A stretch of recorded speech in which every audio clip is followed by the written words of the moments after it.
భారతదేశానికి స్వతంత్రం వచ్చిన హైదరాబాద్ సంస్థానానికి సంవత్సరం ఆలస్యమైందని బీజేపీ రాష్ట్ర కార్యవర్గ సభ్యులు సూర్యనారాయణ అన్నారు. సర్దార్ వల్లభాయ్ పటేల్ నైజాం పాలనకు వ్యతిరేకంగా పోరాడి హైదరాబాద్కు స్వతంత్రం తీసుకొచ్చారని చెబుతున్న సూర్యనారాయణతో మా ప్రతినిధి Srinivas face to face. Nizam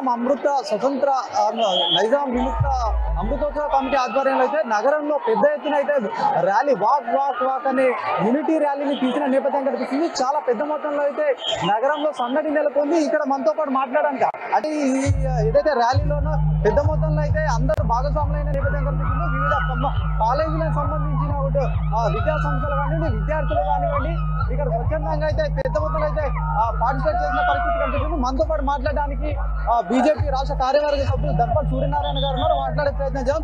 చెప్పండి, ఈ ర్యాలీ ఎట్లా అనిపిస్తుంది, ఎట్లా ఉంది?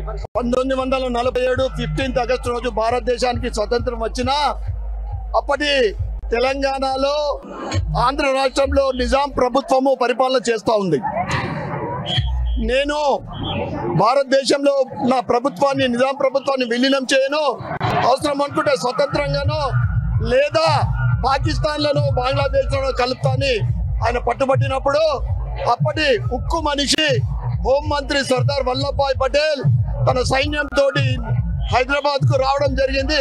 సుమారు 36,000 మంది సైన్యంతో ఆయన అటాక్ చేస్తే దాన్ని ఎదుర్కొని అనేక మంది తెలంగాణ వాసులు 4,500 మంది బానిస అప్పుడు బలిదానమైనరు.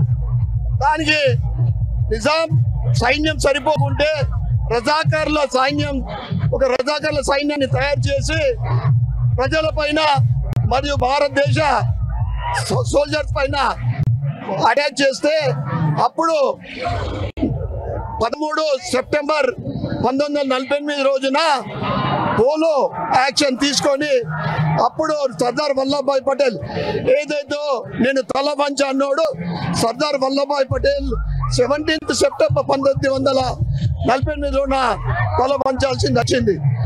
ఈ రోజు 15 డిసెంబర్ ఆయన వర్ధంతి సందర్భంగా నిజామాబాద్ నగరంలో ఒక పెద్ద వాక్ ర్యాలీ తీయడం జరిగింది. సుమారు 6-7 వేల మంది ఈ ర్యాలీలో పాల్గొనడము చాలా సంతోషకర విషయము. ఈ ర్యాలీకి దానికి నా వంతు సహకారం చేయడం కూడా నా అదృష్టంగా భావిస్తా ఉన్నాను. భారత్ మాతాకి జై. ఇక్కడ కొంతమంది స్టూడెంట్స్ ఉన్నారు, మాట్లాడే ప్రయత్నం చేద్దాం. చెప్పండి అమ్మా, మీరు ఏం తెలుసుకున్నారు? ఈ ర్యాలీ ద్వారా ఏం తెలుసుకున్నారు? ఎట్లా అనిపిస్తుంది మీకు? ర్యాలీలో పాల్గొనడం భారతదేశంలో ఎట్లా గౌరవించాలో అన్ని తెలుసుకుంటున్నాం. వీళ్ళు ఇట్లా చేయడం వల్ల మేము అన్ని గొప్ప విషయాలు తెలుసుకుంటున్నాం. మేము చాలా గొప్పగా ఇట్లాంటివి ఇంకా ఎన్నో చేయాలని అనుకుంటున్నాం. ఎక్కడి నుంచి వచ్చారు మీరు? మేము టీఎస్ మోడల్ లలిపేట నుండి వచ్చాం. ఎంత మంది స్టూడెంట్స్ పాల్గొన్నారు? చాలా మంది స్టూడెంట్స్ 300 స్టూడెంట్స్ 250 వరకు పాల్గొన్నాం. మీ తరపు నుంచా, మీ కాలేజ్ తరపు నుంచా? మా కాలేజ్ తరపు నుంచి, టీఎస్ మోడల్ కాలేజ్ తరపు నుండి 250 మంది పాల్గొన్నాం. ఏం నేర్చుకుంటున్నారమ్మా? యూనిటీ అంటే ఇప్పుడు ఏదైతే ఈ ర్యాలీ నడుస్తుందో ర్యాలీలో మీరు ఏం తెలుసుకుంటున్నారు?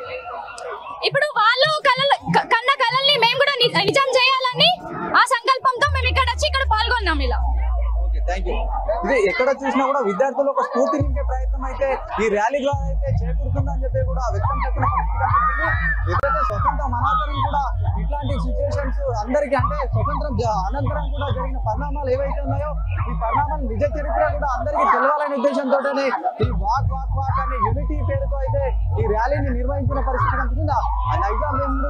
నైజాం విముక్త అమృతోత్సవ కమిటీ ఆధ్వర్యంలో అయితే ఏర్పాటు చేసిన ఈ ఏదైతే ర్యాలీకి అయితే మంచి స్పందన లభిస్తుందని చెప్పచ్చు.